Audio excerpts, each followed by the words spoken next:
And so I finally made it to the person that kind of makes the final decision.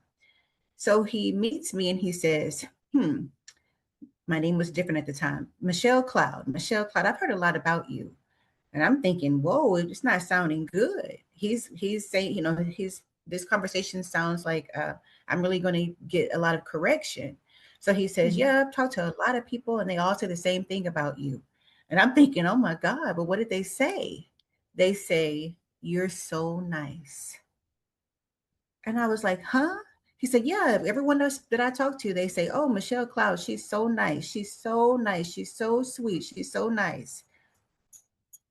And I was like, okay.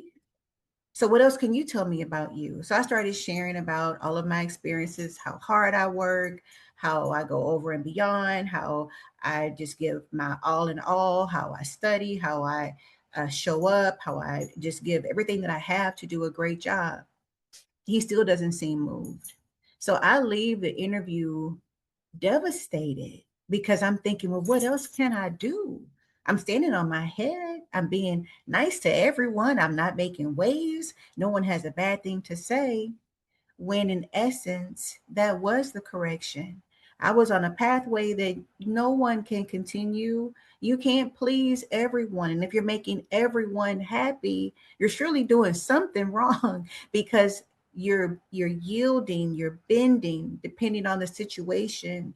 And so I had to do a lot of extensive work on boundaries, on getting back to understanding who I am, even understanding what I wanted professionally, being okay with not being liked. That was a big one. Being okay with people not liking me.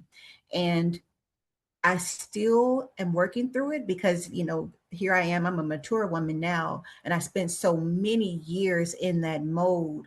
But on this side of being able to abandon some of the people pleasing, it's been just liberating. But I had a real come to, reality experience with that because it was holding me back professionally, being a people pleaser.